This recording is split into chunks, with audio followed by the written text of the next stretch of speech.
নমস্কার, দেখছেন কলকাতা টিভি। আপনাদের সঙ্গে রয়েছে আমি অভিক। শুরু করছি সংবাদ সারাদিন। যে খবরে এই মুহূর্তে নজর রাখবো, দমদমের মঞ্চে কারা ছিলেন জানতে চাইল কেন্দ্রীয় বিজেপি ও প্রধানমন্ত্রীর দফতর। আপনারা জানেন যে গত শুক্রবার দমদমে প্রধানমন্ত্রী নরেন্দ্র মোদীর সমাবেশ ছিল। সেই সমাবেশ নিয়েই বিজেপিতে বিতর্ক শুরু হয়েছে।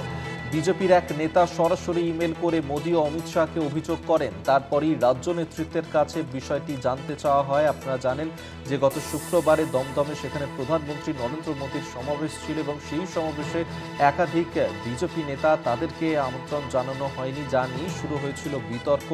আর সেদিনের অনুষ্ঠান মঞ্চে কারা ছিলেন জানতে চাইল কেন্দ্রীয় বিজেপি ও প্রধানমন্ত্রীর দফতর।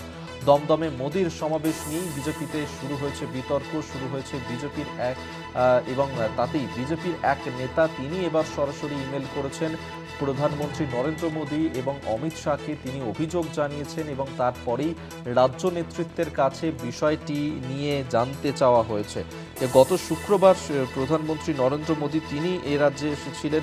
প্রধানমন্ত্রী নরেন্দ্র মোদী দমদমে একটি সভা করেছিলেন এবং সেই সভাতেই একাধিক বিজেপি নেতা, তাদেরকে আমন্ত্রণ জানানো হয়নি, এমনটাই কিন্তু অভিযোগ উঠছিল, যা নিয়েই শুরু হয়েছিল বিতর্ক। আর সেই বিতর্কেই এবার বিজেপির এক নেতা তিনি এবার সরাসরি ইমেলে অভিযোগ জানিয়েছেন প্রধানমন্ত্রী নরেন্দ্র মোদী এবং অমিত শাহকে।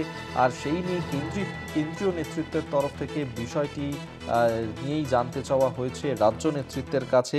দমদমে সেদিনের সমাবেশের মঞ্চে কারা কারা উপস্থিত ছিলেন সেই বিষয়টি জানতে চাওয়া হয়েছে কেন্দ্রীয় বিজেপির তরফে। আপনারা জানেন যে গত শুক্রবার দমদমে সেখানে প্রধানমন্ত্রী নরেন্দ্র মোদীর সমাবেশ ছিল। আর সেই সমাবেশেই একাধিক বিজেপি নেতৃত্ব তারা ডাক পাননি, যা নিয়েই শুরু হয়েছিল বিতর্ক।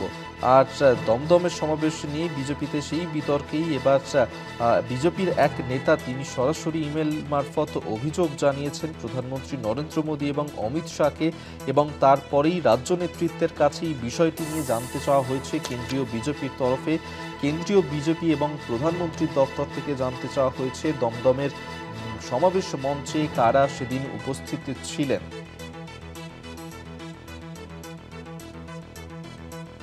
বিজেপির রাজ্য সভাপতিও জানতেন না কাদের কাদের মঞ্চে ডাকা হয়েছে এবং ভাষণ দিতে বলা হয়েছে। মঞ্চে ছিলেন না অধিকাংশ সাধারণ সম্পাদক। আর এই ঘটনাতেই অনেকেই ক্ষোভ প্রকাশ করেন এবং অভিযোগ যায় কেন্দ্রীয় নেতৃত্বের কাছে। বিশেষ প্রতিনিধি অঞ্জন রায় এই মুহূর্তে সরাসরি নিউজ রুম থেকে আমাদের সঙ্গে রয়েছেন। অঞ্জনদা, প্রধানমন্ত্রী দমদমের সভাতে সেখানে একাধিক বিজেপি নেতৃত্ব, তাদের অনুপস্থিতি নিয়ে বিজেপির অন্দরেই বিতর্ক শুরু হয়েছে। এই নিয়ে এবার অভিযোগ জানানো হয়েছে কেন্দ্রীয় বিজেপির কাছে। দেখো, আমরাই প্রথম জানিয়েছিলাম যে প্রধানমন্ত্রীর সভা শেষের পর যে কাদের কাদের ডাকা হয়নি এবং কেন ডাকা হয়নি, বিশেষ করে লকেট চ্যাটার্জিকে ডাকা হয়নি।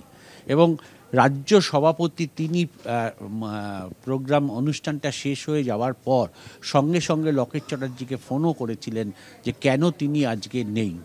আমরাই প্রথম এই খবরটা করেছিলাম। পরে এইটা বিস্তারিত আরও বাড়তে থাকে। দেখা যায় যে জেনারেল সেক্রেটারিরা অনেকেই উপস্থিত ছিলেন না, অনেক ভাইস প্রেসিডেন্ট, অনেক সেক্রেটারি, তাদেরকে ডাকা হয়নি। এবার কেন ডাকা হয়নি বিজেপি নেতৃত্বের কোনো ব্যাখ্যা দিতে পারেননি। কিন্তু বিজেপিরই নেতৃত্বের মধ্যে কেউ বিষয়টা এমন জায়গায় নিয়ে যেতে চেয়েছিলেন যে তিনি সরাসরি অমিত শাহ এবং প্রধানমন্ত্রীর দপ্তরে ইমেল করে জানান যে এই বক্তা ভাষণ দিয়েছে এবং এরা মঞ্চে ছিলেন, এদের কি যোগ্যতায় প্রধানমন্ত্রীর মঞ্চে থাকা উচিত। এবং তার বক্তব্য ছিল যে রাজ্যের সেক্রেটারিরা যেখানে মঞ্চে নেই, জেনারেল সেক্রেটারিরা মঞ্চে ডাক পায় না, ভাইস প্রেসিডেন্টরা মঞ্চে ডাক পায় না, সেখানে এরা কি করে মঞ্চে ডাক পায়। ইতিমধ্যে প্রাক্তন সভাপতি দিলীপ ঘোষ অভিযোগ করেছেন যে সেদিনের মঞ্চে যারা ছিলেন তারা অধিকাংশই দল বদলু, অর্থাৎ তৃণমূল থেকে 21-এর পর তৃণমূল থেকে যারা বিজেপিতে এসছেন, কিন্তু প্রকৃত বিজেপি কারা কেউ মঞ্চে ছিলেন না, এই অভিযোগ দিলীপ ঘোষও করেছেন। ফলে সবটা মিলিয়ে একটা জলঘোলা হতে শুরু করে এবং এই জায়গায় দাঁড়িয়ে যখন অভিযোগ পায় কেন্দ্রীয় নেতৃত্বের তখন তারা বিষয়টি জানতে চান যে কাদেরকে রাখা হয়েছিল মঞ্চে, কোন যোগ্যতা মাপকাঠিতে এটা নির্ধারণ করা হয়েছিল, কাদের বাদ দেওয়া হয়েছিল, তাদের কোন ভিত্তিতে বাদ দেওয়া হয়েছিল, যারা ভাষণ দিয়েছেন তারা কোন ভিত্তিতে ভাষণ দিয়েছেন, এই সবটা সবটা জানিয়ে একটা রিপোর্ট কেন্দ্রীয় নেতৃত্ব চেয়েছে এবং আমাদের কাছে খবর যে পিএমের পক্ষ থেকেও নাকি দপ্তর থেকেও নাকি জানতে চাওয়া হয়েছে। নিঃসন্দেহে এটা রাজ্য বিজেপির কাছে একটা চরম অস্বস্তিকর। পরিষ্কারভাবে বলছি যে আমরাও জানি যে রাজ্য সভাপতি বিষয়টা জানতেন না, কারণ তিনি নতুন সভাপতি হয়েছেন। 1-2 রাজ্যসভা চলছিল, এই রাজ্যসভা লোকসভা চলছিল, জাস্ট শেষ হয়েছে তার আগের দিন, ফলে তিনি এসছেন, ফলে তার বিষয়ের মধ্যে ছিল না। তিনি ছাড়া বাকি যারা ছিলেন উপস্থিত, যারা সাধারণত এই কাজগুলো করে থাকে, তারাও তাকে বিষয়টা জানায়নি। ফলে এই নিয়েও একটা বিতর্ক হয়েছে যে সভাপতিকে না জানিয়ে কেন এই ধরনের অনুষ্ঠানে, প্রধানমন্ত্রীর মতন একজন ব্যক্তি, তার অনুষ্ঠানে মঞ্চে আলো করে এরা বসে রইলেন এবং এরা ভাষণ দিলেন।